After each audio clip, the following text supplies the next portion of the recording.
Welcome to Taiwan Report News Brief, news and analysis from Taiwan. I'm Donovan Smith.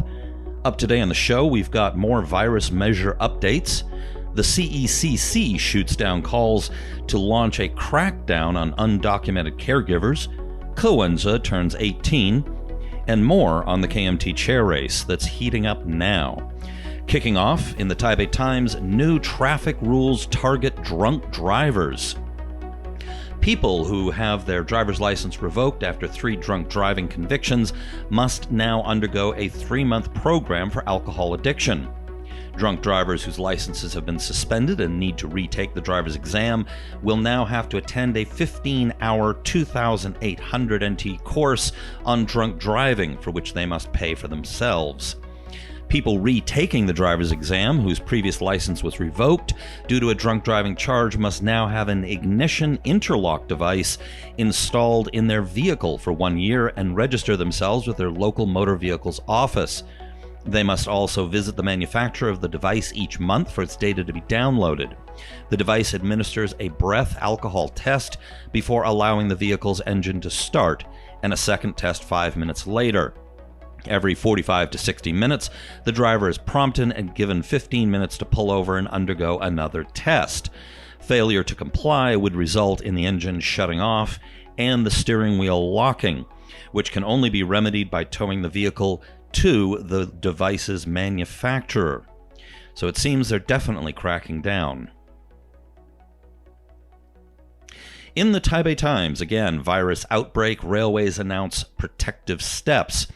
The Taiwan Railways Administration and Taipei Rapid Transit Corp yesterday each announced new measures to prevent the spread of COVID-19.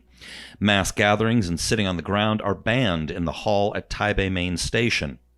Now, this is clearly targeted at workers in the country who come mostly from Southeast Asian countries. They congregate together because it's the center point of the city, and they can get there by train and by MRT and congregate there, socialize, meet their friends, make new friends. So this is something that I think that for the community that meets there will be quite a blow. Now, it may be logical from a disease prevention perspective, I suppose, but obviously for the people impacted, this will seriously impact on their social lives. Again, in the Taipei Times, Taipei hotels help meet its quarantine needs. The Taipei city government yesterday said that it is collaborating with 2 hotels that are providing 40 rooms to meet quarantine needs amid the COVID-19 epidemic. Obviously, if there are other guests in the hotel, they may be somewhat concerned. Over at Focus Taiwan, CECC chief opposes stepping up enforcement on undocumented caregivers. The Central Epidemic Command Center chief said Saturday he is opposed to launching a crackdown on undocumented migrant caregivers at a time when Taiwan's healthcare workers are already heavily burdened with efforts to contain the COVID-19 coronavirus. Quote, I disagree with the need to strengthen reporting of undocumented workers at present. For hospitals, it doesn't matter if one is a documented or undocumented migrant worker or a family member of a patient. Health Minister Chen Shizhong said at a press conference, what matters to us is whether that person has any questionable travel history or illnesses, and if he or she knows how to look after the patient. Although he, of course, discourages the hiring of undocumented caregivers, Chen said stepping up crackdown on those workers at this moment would only create a sudden shortage of people to look after patients and place more strain on healthcare professionals. So this is one aspect of the response that the Tsai administration has launched, is that it is primarily based around the experts and the scientists involved. In this case, these are healthcare professionals who, very rightly, I think, put basic human health needs before any documented, undocumented, or any other issue. And I think that the health minister is spot on in prioritizing people and healthcare first. Okay, over to Wen-je. I think they're FTV, if memory serves. Wen-je, he posted up a picture of himself when he's 18. If you're watching on YouTube, you can see the picture. And he looks like a somewhat goofy, younger version of himself. It's kind of a cute picture. But he's coming out in favor of dropping the voting age to 18. Now, to lower the voting age to 18 requires a change of the Constitution, but at this point, every single major party or all the parties, I should say, that are in the legislature have all expressed support for this. Okay, over to the KMT chair race and the Central Standing Committee race.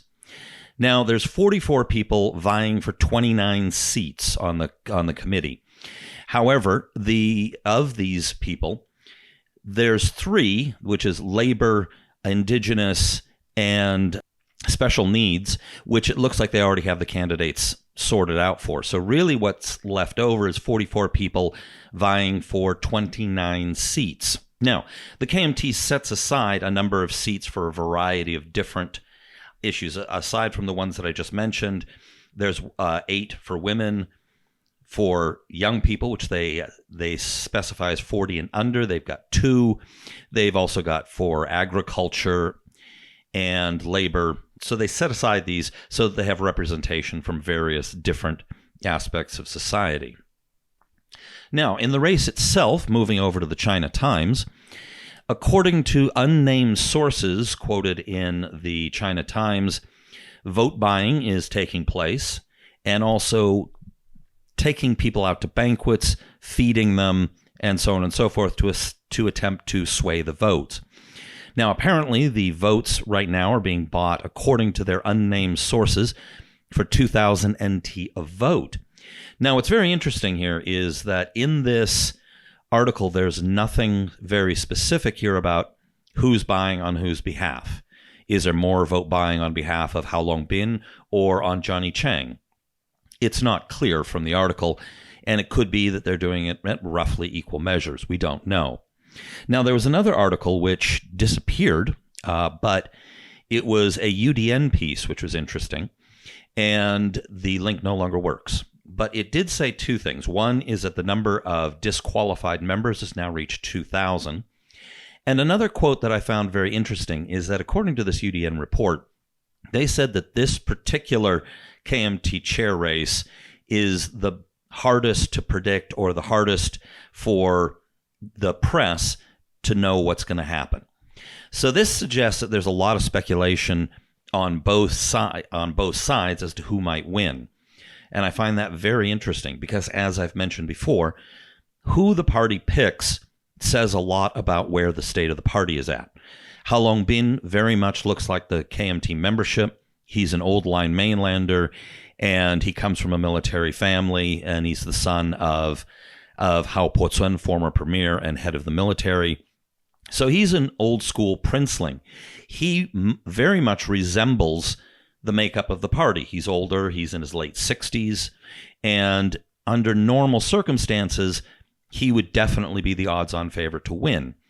Now, I still think he's the odds-on favorite to win, but there's no way to know for sure because the last 2 elections, the KMT got seriously crushed, and that is going to have an impact on the psyche of the party.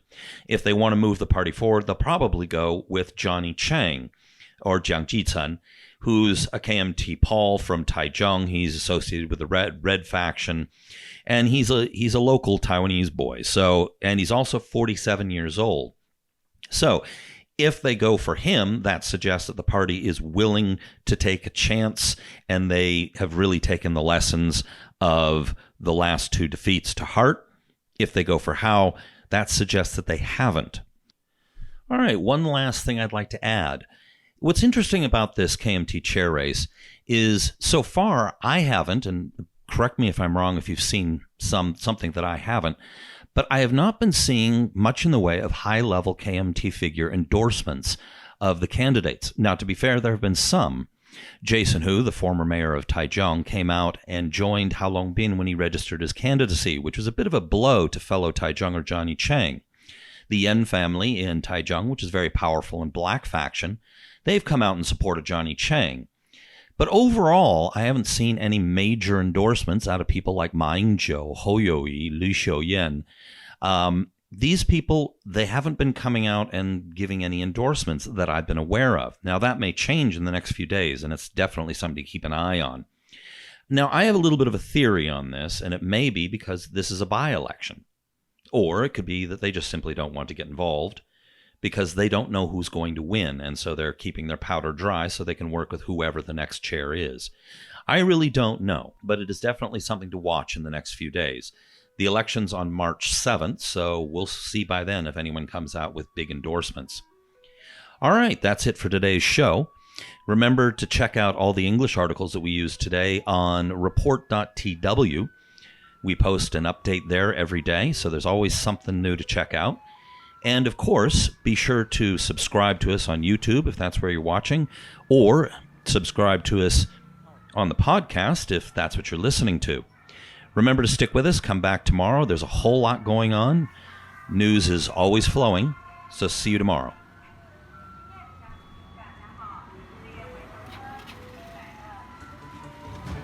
This has been brought to you by the Taiwan Report. For more content like this, become our patron at report.tw. 哎呦，就是那个台湾狗啦，最喜欢我的台湾狗了。